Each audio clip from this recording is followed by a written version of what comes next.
I don't need anything with a face.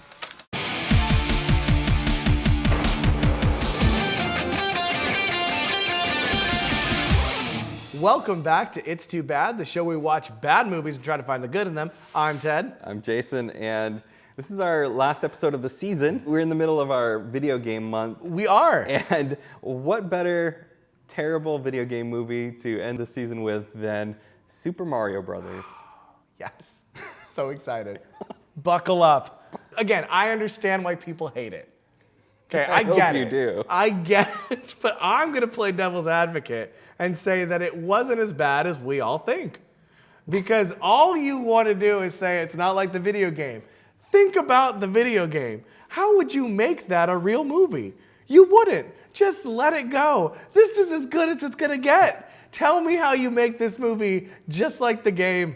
You can't have turtles throwing hammers at you. You can't. There was far more fantastical things than a couple mushrooms and a couple turtles in a live-action movie before this. Okay. I mean, and even if you wanted to go the Mary Poppins route and have some animated stuff, the fact of the matter is there is not a movie that is further from the source material than Super Mario Brothers. Okay, this movie has some major stars. Yeah, it does. Like, if you look at them, like Bob Hoskins, Oscar-nominated, John Leguizamo, Dennis Hopper.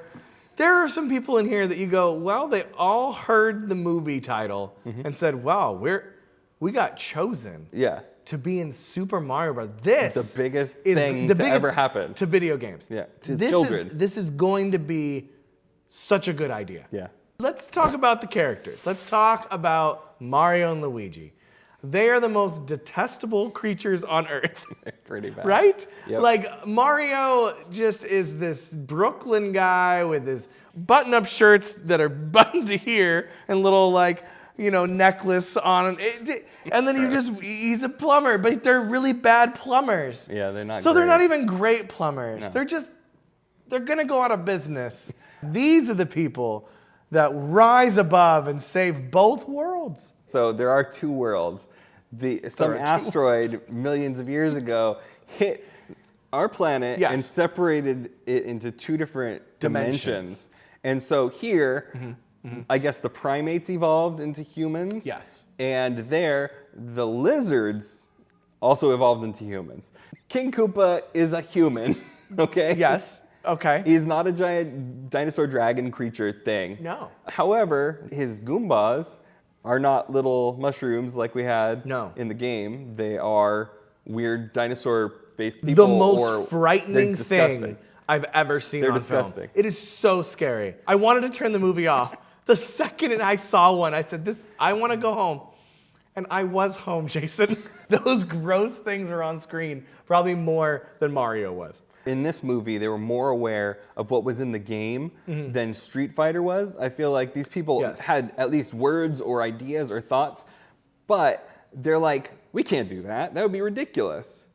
So we'll change it to something just as ridiculous. If you're already going to throw us this crazy idea of like another dimension that has reptile people instead of primate people or whatever, you can do all the other stuff. So the female character, the female lead, Princess Daisy, not Princess not Toadstool, Princess Peach. Who was in the Game Boy version of Mario. She's not the love interest of Mario. Now she's the love interest of Luigi. Because Mario is a 52-year-old man and should not be saving young 18-year-old girl. I think she did an okay job for being hatched as a human. Her whole story is that her mom takes the egg because they're reptiles through a portal and then hands it to some nuns, and then she dies, and then she hatches. And the nuns don't find this weird because there's a baby in it, and you might as well take care of the baby. No, gotta be a logical explanation for the eggshells. Yeah, not gonna say a word. No. And she grows up normal. She's just a normal human being after being hatched and raised by nuns. Which I feel like the people on the other dimension probably, they're the same as us. There's no real difference between them and us. If we're evolved from other things, everybody makes it out okay. If we're just going to bring up evolution, that makes zero sense. Yeah. Like just the reptile evolution. They should have ended up totally different. Absolutely. Yeah, they should. I mean, if you're going to make them like humans, then make them look like human reptiles, Right. but don't make them like with flesh. Exactly. That doesn't work. Exactly. Well, okay, I'm going to keep saying that it's not that bad. Okay. Koopa, gray hair, huh? That's all I got for him. He's a frightening man. I did not like his character. I didn't like the way he portrayed the character. The only thing that I loved about this movie was Bob Hoskins. He was all in. Right. He was all in on this. There wasn't anything that he was like, okay, I'm going to phone this one in. Sure. Whatever they threw at him today, when he walked on set, he said, okay, that sounds about right, and we're going to go with it. And he made the movie work for me. Leave this to me. No woman can resist the charm of a Mario.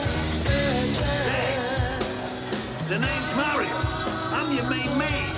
You Ramadan, you can of Spain. Even though, you know, I would have loved to see Captain Lou from the TV show portray Mario again, we didn't get it. And so this was, I feel like he watched that performance and it was just like, I'm going to put some tweaks on that. Because that's the only reference of Mario at this point. Absolutely. He tweaked that and did a great job. Everybody else, okay. Yeah. Like you said, Dennis Hopper, I don't know what he was thinking. No. He is like so over the top, it's unbelievable. But to be fair, he actually has less to go on than Mario did. Yeah. Okay, you're gonna play the game, look at Bowser, and then you're not gonna be him. You're gonna be a human that was evolved by reptiles. Go. Go. I can just imagine Dennis Hopper drinking a lot during this sure. movie. Yeah. Like, there's no In way he between would have got shots. through that. Yeah. We talked about, you know, kind of the whole idea of this had less to go on than anything else. So if you were handed this film and you're the director, do you think he did a poor job? I really don't. I mean, based on the script that he was given, everything is cohesive. He makes sure that everybody's playing their roles and nobody was playing a different movie. We see that so much, but it was one cohesive film. Whether or not it was good is a different story, but the director's job is to make sure that the film feels like one film, whatever it is. Yes. And somehow it worked. I didn't hate the directing because I was more focused on why this movie wasn't Super Mario Brothers. Right. I think that's really what we were going on because everything that the director did to make this seem like the game, I almost felt like he was apologizing when he had to put something in. Yeah. It was an hour in before we get them in their iconic costumes. Yeah. An hour. Why?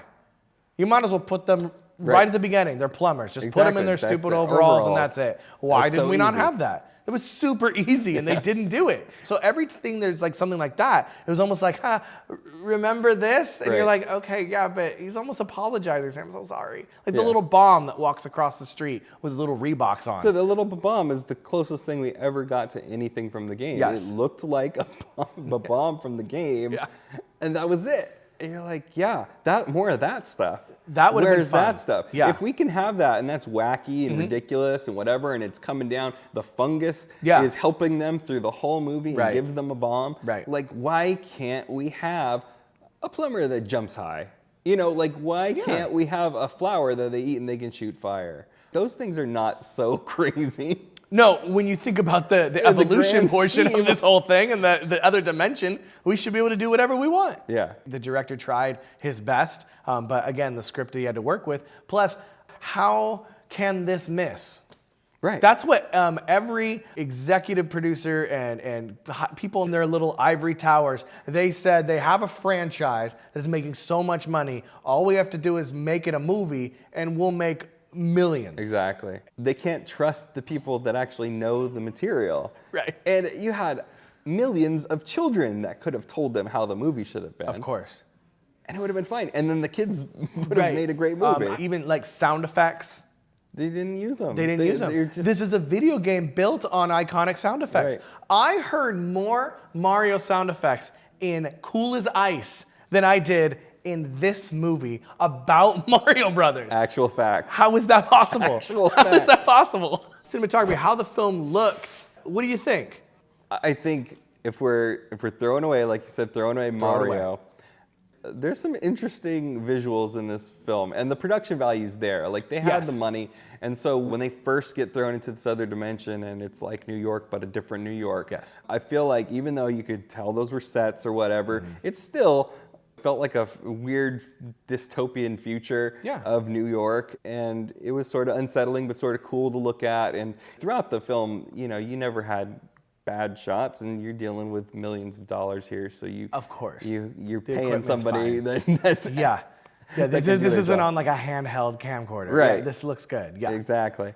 But it had its mood. I feel like throughout the film, nothing was out of play. It wasn't too bright when it was supposed to be serious. Cinematography was probably one of the better things in the film. Right. And you touched on production value, even though those things are really creepy to look at. For kids, I mean, who was this made for? Was this made for children? Because if that's the case, then this dystopian future would have worked for me as a kid. Sure. These little weird creatures would have worked for me as a kid. Right. Now I see it and think, good God, this is awful. But we live, 20, 30 years in the future. Yeah. So it doesn't seem as dated as I thought it was going to seem. It's a testament to the money and Yeah. the effort that was put into Absolutely. it. And everybody did their jobs except the writer, I think is really what it came down to. Right. If they would have had a good story, then they would have made that movie just as well, and it would have been a better movie. Of course. Yeah. Our rating system for our final one. Our final one, Jason. We do it from here. This is, it's too bad you missed it. This is, it's too bad to watch. Where are you at in this spectrum? Because I'd love to know if you're going to hit this moment here. Oh, man. Okay, so we've done a year's worth of films already. It's definitely not the worst movie, and it's hard to be fair when you have some movies that are just total shoestring budget and versus millions of dollars. But really, what it comes down to is replay value. Yes. And can you sit through it? Those are the bad movies down here. Something like Replica, you have no reason to watch it again. No. And you don't have any reason to watch it the first time. Right, exactly. And that's a good point. Yeah. Mario, I've watched probably 4 times in my life. Okay. I love the Mario games, and so this is definitely something that's hard for me. But it is also something that I might throw on for someone that hasn't seen it and be like, you have to see what they did to Mario, because it's so disgraceful. Yeah. So with that, it's on the lower end of the spectrum, but it's probably a quarter of the way up. Okay. There's a chance that it's coming back on. There is a really funny riff tracks of it.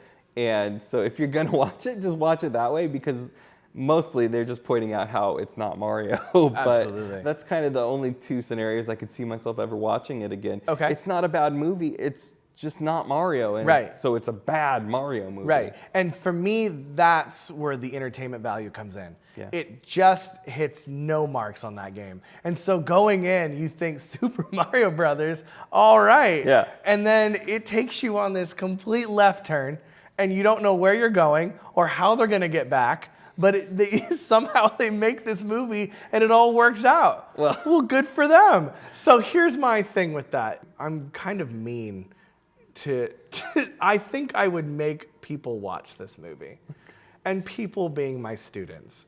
So on a really bad day where I don't really want to do anything, I think I would show my kids Super Mario Brothers, because it's so bad, it's laughable, and you could have a good time with it. Honestly, on our scale from here to here, I'm going to throw right in the middle, because I find there's films in my life that I will never see again. Like, we've seen that here. But this one has so many things in it that's just so much fun.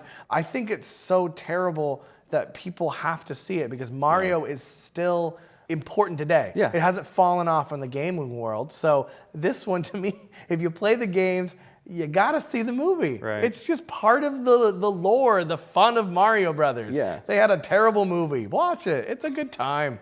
It's a good time. If you like this video, go ahead and like and subscribe. Don't forget to leave your comments down below. We'll be back next week with a brand new podcast featuring Super Mario Brothers. And then we'll be back next season with all new episodes for you of All It's Too Bad.